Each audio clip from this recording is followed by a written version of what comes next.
Hi, and welcome back to another week of What's for Dinner. My name is Adrienne, and I have a whole bunch of delicious recipes for you this week. So if you need dinner ideas and dinner motivation to cook for your family more, hit that subscribe button because I got you covered. This week, I am starting out with some vodka pasta. You will need 1 large can of San Martzano tomatoes, 1 can of cream of mushroom soup, half an onion that's thinly diced, some garlic, and half a cup of vodka. Start by preheating a nonstick skillet with 1 tablespoon of butter, add your onion and cook until soft and translucent, and then you'll be adding your garlic, however much garlic your family prefers. I used 1 heaping tablespoon. You'll want to cook that until just fragrant. You don't want your garlic to burn. Add your tomato mixture and bring it to a simmer. Add some pepper and your vodka, and then on the side you can see that I am boiling some pasta. Use whatever pasta you have in your pantry and cook it according to package direction, and then you're going to combine everything in the warm, bubbly, delicious sauce and serve with some either fresh parsley or fresh basil would be delicious, and this is a great meatless Monday meal that my kids absolutely hated.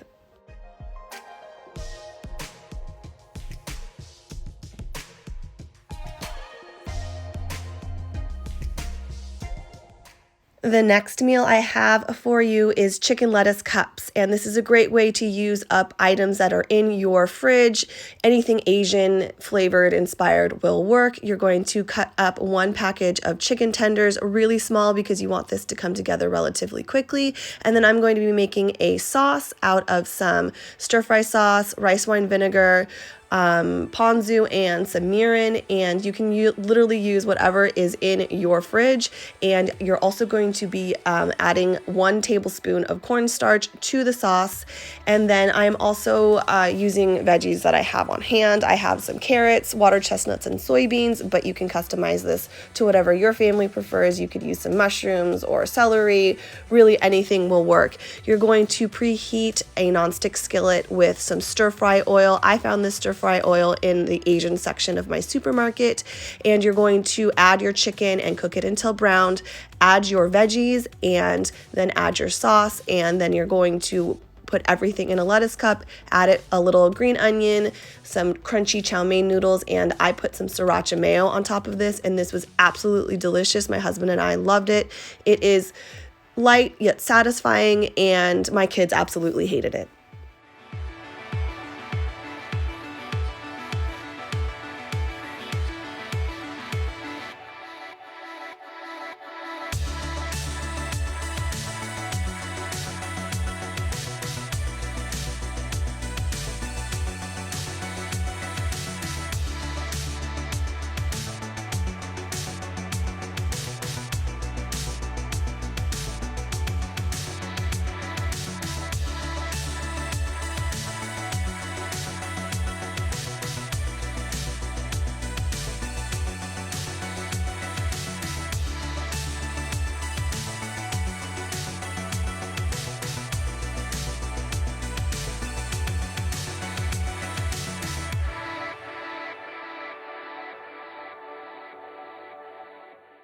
My next recipe is Salisbury steak, which is basically like a glorified meatloaf. And for this, you will need 1 package of ground beef. Seasoning your family prefers. I tend to stick with seasoned salt, ranch seasoning mix, and pepper.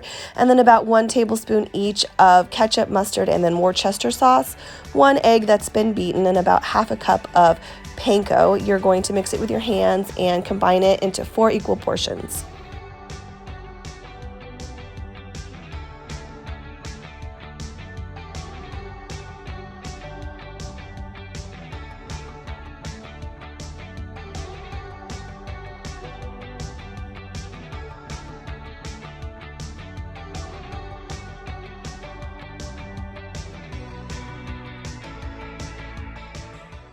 In a nonstick skillet, add some olive oil and your Salisbury steak and cook on both sides until browned. They don't need to be cooked all the way through because you are also going to preheat your oven to 350 degrees.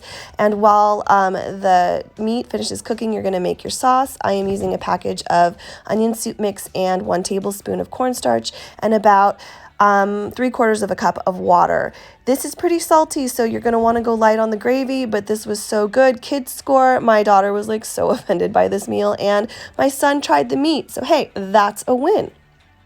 My last meal for you this week is barbecue chicken cutlets, which is perfect for a Friday night when you're simply exhausted from raising tiny humans and overall adulting. You're going to preheat an oven to 350 degrees and then season up some thinly sliced chicken cutlets and bake them for about 25 minutes. The last 10 minutes, you're going to add about half a cup of your favorite barbecue sauce. And my kids score. My daughter, again, hated this meal. She didn't like anything I cooked this week. But my son, he actually ate the burger, as he called it, in a bun, and usually he deconstructs his meals. He doesn't like any of his food to touch, but he actually ate this all together. So I will definitely take that. That's it for my week of what's for dinner. I hope everybody is staying happy, healthy, and safe. Hit that subscribe button, and I will see you guys in my next one.